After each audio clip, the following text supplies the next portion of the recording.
yangu, hiyo kazi yako ni kubwa sana. Mimi najua kazi yako iko kubwa kwa sababu rais ndio anakutumia kutumana tuma hapo kwa mambo ya Rift Valley. Vile tumesema hapa, kuna vitu yetu nyumbani hapa. Leo ni mashishi. Tutakuja saisha siasa hapa. Mimi ni mwanabiashara, lakini kuna maneno tutakuja kusaisha hivi karibuni. Hatuwezi taja kwa baraza kama hii. Tutataja siku hiyo ambayo tumeita hiyo mkutano kwa sababu hiyo maneno. A very good afternoon and welcome back to Havana Media. My name is Boniface Owino, and as usual I'm going to be your host for today. Now, there is something very interesting that is happening, and I would like to disclose it. I don't know whether somebody will come after me, but let me just say it. This is the reason why Morara Kibaso has been arrested and has been accused for a very stupid, let me just call it very stupid. This is a very stupid thing. But just before that, let me just remind you that we were supposed to have an interview with the Wakili, but it's quite unfortunate that he has rushed to court too because of these things that are happening here and there. So we will be having the interview tomorrow, God's willing. So tomorrow, please don't forget to stay tuned so that you can watch the interview. And I told you that I'm praying so hard that we can reach 20K. So after that 20K, we'll turn this show into another thing that maybe will be coming live direct, talking to them directly instead of doing the recording and then posting later, so that at least we can have that live conversation, live chat together with you. I'm praying so hard that we hit 20K. If possible, then that will be our turn around or turn of event. So please keep on subscribing, keep on coming, so that we can have different things, we can change the way we are running things, and the things will come on very smoothly. What I know is that coming tomorrow, we'll have a very lively interview with Wakili, and from that now we'll be having different interviews every now and then also. Just a reminder, if you're meeting for the first time, please don't forget to take a minute, go down there, click the subscribe button. You can also like, share, and drop me a comment at the comment section and tell me what you think and where you're watching these videos from. Back to our discussion. Now, Morara Kibaso was yesterday arrested, as we all know. We were doubting whether he was arrested or abducted, but clear information is saying that Morara Kibaso was arrested by the DCI. Now, let me read for you the accusations, what these people accused Morara Kibaso of, and then I come back so that we can get deeper into this discussion. This is what Morara did that made him being arrested. Republic of Kenya charge sheet. The court file, all that. Let me know, read the police case number 112/355/2024, OB number 0301102024, date draft 01102024. Now, Christian name in full or name, that is David Morara alias Morara Kibaso Senior. Surname or father's name, that is Kibaso. Identity certificate number, that is 32330717. Identification code number, that is I've just read for sex male. Nationality is a Kenyan, and then apparent age, that is adult, and then address included district and the location where applicable. CO, that is Kahawa, Sukari, Nairobi. Now let us now get into the reasons why Morara Kibaso was arrested. Charge count number 1, cyber harassment, contrary to section 27 of the Computer Misuse and Cyber Crimes Act number 5 of 2018. Particulars of the offense. David Morara Kibaso alias Morara Kibaso Senior, on the 28th day of September 2024 at a known place within the Republic of Kenya, jointly with others not before court, while using the X-Corp account, doubted hashtag Morara Kibaso Senior, knowingly without lawful excuse, posted false information to which William Ruto approached DL Langat and told him he desperately needs more money for campaign. DL Langat used his properties as security and took big loans to help his friend. Right now, DL Langat is being auctioned by banks, and the person who is buying the properties is William Ruto. To make it worse, William Ruto has used his power to undervalue the properties to buy them at a cheaper price.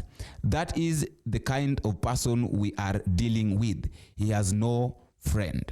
Now, the court continues by saying that the content whose information known to be false and calculated to tarnish and discredit the reputation of the one David Langat.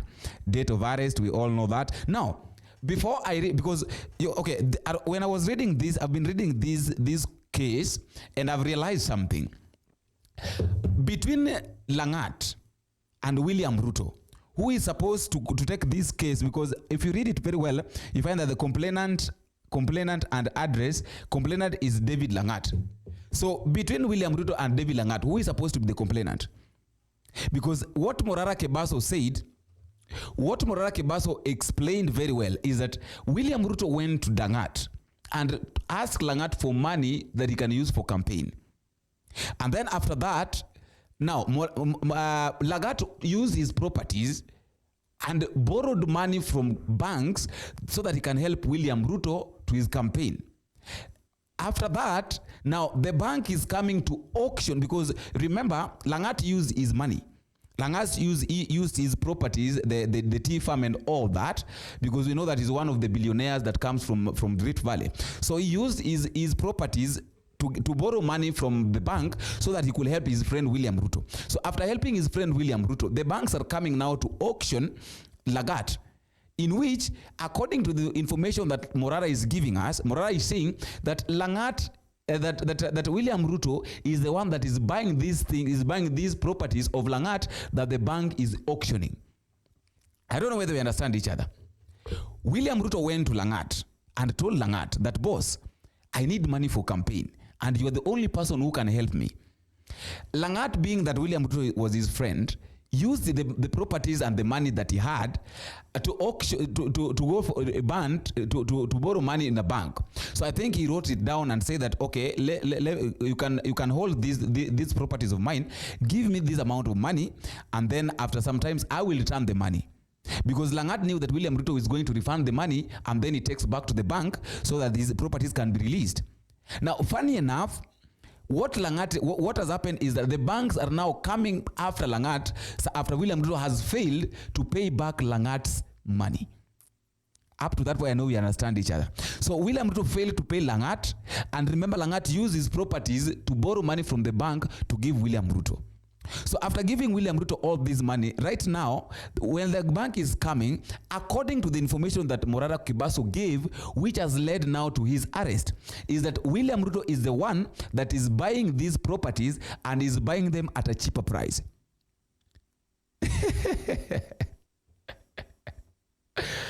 That is why Morara is saying that William Ruto has got no friends. So I've been asking myself that between Langat and William Ruto, who is the person that his name is being tarnished?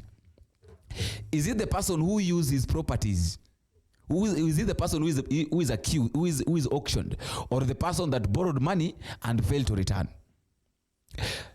I will remember there was a time that Langat's mother died, and there is this statement that Langat said and told Oscar Sudi that Oscar Sudi, najua kwamba wewe ndio rafiki ya rais na kuna mambo ambayo mnayafanyaga huwa nakutuma myafanye hapa na pale, na leo sio siku ya kuongelea mambo na siasa, mambo na biashara.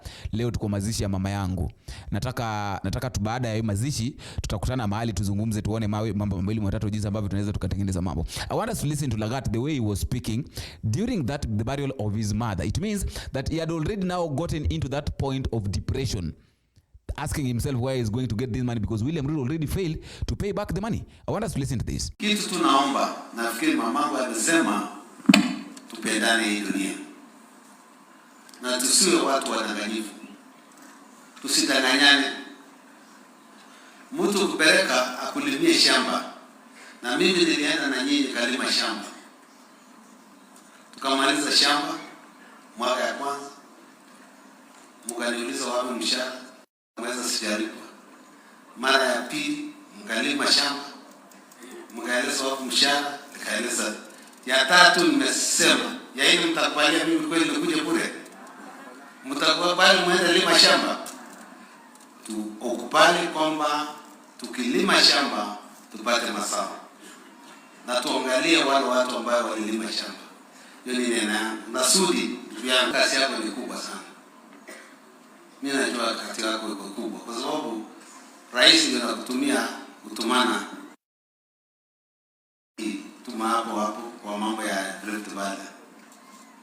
Vile tumesema hapa, kuna vitu yetu ya nyumbani hapa. Leo ni mashishi. Tutakuja saisha siasa hapa. Mimi ni mwanabiashara, lakini kuna maneno tutakuja kusaisha hivi karibuni. Hatuwezi taja kwa baraza kama hii. Tutataja siku hiyo ambayo tumeita hiyo mkutano kwa sababu hiyo maneno. Lakini leo tunasema shukrani watu wote ambao wametusaidia. Na sitaki kusema mingi kupita hapo. Nimesema tu maombi mimi nataka. Na Jeff Shangut mimi si muoga. Asante. Wapi? So the arrest, the arrest of Morara Kebaso is, I've been asking myself that all these things that Morara Kebaso has been doing, exposing what William Ruto has been doing, all this and that. So those ones were right. So Morara Kebaso was doing what was it? And even the government knew that Morara Kebaso exposing their fake properties or exposing their fake projects, that is real. Now, what is being, the government has been trying to find ways of looking on what exactly can they accuse Morara Kebaso of, and they failed. And this is the only thing that they're now using to accuse Morara Kebaso. Shame on the government. But the Gen Zs have decided now they are at the court. They've said that they are going nowhere until Morara Kebaso is left. Because even the impeachment of Rigathi Gachagua, that is not an importance to them right now. What is important is that Morara Kebaso must be released. After all, guys, that is all I have for today. Let me know what you think at the comment section. But just a reminder, if you're meeting for the first time, don't forget to take a minute, go down there, click the subscribe button. You can also like, share, and drop me a comment and tell me what you think and where you're watching these videos from. Until we meet again, I've been your host, Boniface Owino. Bye-bye.